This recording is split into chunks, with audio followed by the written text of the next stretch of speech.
Hey guys, Drifter here. Welcome to Advanced Warfare in Depth. In today's episode, we're going to be looking at the laser sight attachment, and the results on this one were shocking. I did some testing, I did some calculation, we got the exact numbers going on, but it was very surprising results and is almost definitely going to change the way you build your classes. The gameplay that you're looking at right now is me using the SAC-3 Akimbo SMGs, playing Momentum on Ascend, and I do have the laser sight attachment on these. We're going to swap over to a slightly different gameplay near the end without the laser sight, just to kind of show you the difference between these two guns with and without the attachment.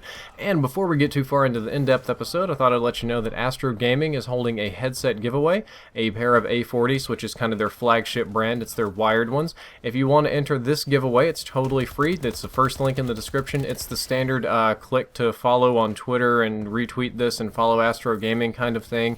And if you want info about whether you need it for PlayStation 4 or Xbox One, that would be the second link in the description to their website. Now let's move on into the in-depth.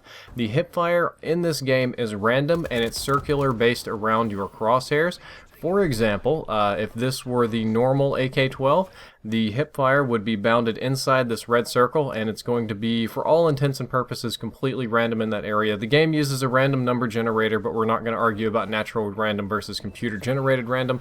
Just do know that the hipfire is circular. Therefore, when we calculate it in this in-depth episode, we're going to be using the radius of the circle, and that's a squared function, and that's going to change the area, and we're going to treat the area of this circle as your accuracy. So the laser sight changes the radius, which changes the area, and thus changes your accuracy. Let's move on to the actual testing. This again is the AK-12 versus the AK-12 laser sight. Very minimal difference there. Hard to notice. KF5 extremely hard to notice. I wasn't seeing a whole lot going on. When I'm running with the KF5, it's more noticeable, but that's just the scaling. These are the SAC-3's Akimbo. A little bit noticeable there, not a whole lot. Bulldog, pretty similar story, just easier to see because the sights are bigger. And the XMGs, again, not too impressed with this laser sight attachment. Those are not all of the guns that I tested, just ones that I felt very well represented their respective weapon classes, and some of the odder ones that I'm sure you were curious about. Come to find out, laser sight decreases the size of the radius, and remember you need two of the radiuses to make the diameter, by 6%, and because we're dealing with such small numbers and we have to square that, the overall area changes by 12%. Therefore, your gun becomes approximately 12% more accurate with the laser sight. And again, squaring is not doubling, but keep in mind that I'm rounding these numbers for the in-depth episode. It's not exactly, but it's close enough, just easy to remember, that the laser sight increases your accuracy by approximately 12% when hipfire. All weapon classes have the same reduction. It's the same for all the assault rifles, all the submachine guns, all the SMGs. Of course, I got variances when I was hand testing this and counting pixels and whatnot, but it wasn't very significant. I will say that the SAC-3 and the XMGs got slightly bigger ones. Those came out pretty consistently to about 13%. Again, not a big deal. Unfortunately, this is not a very effective number. You saw just by looking at them, the visual difference wasn't very huge. The actual area is only 12%. And to put this in comparison, it's only about 1/4 as effective as the Black Ops 2 laser sight. Directly comparing this game to Black Ops 2, which is what most people are going to do.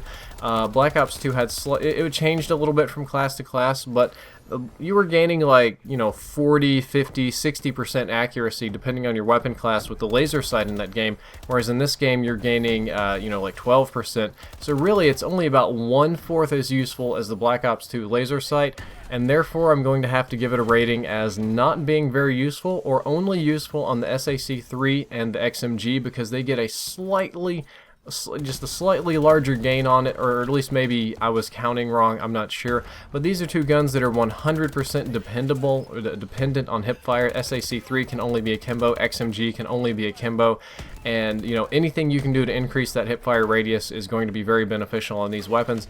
But even still, I would say that they're expendable on these two weapons, or on any gun. It's really, I traded it off for the SAC-3 for rapid fire. I played just as well. I could do the same thing for the XMG, and it's really just not the attachment that it used to be. And I know that I've recommended this on in-depth episodes.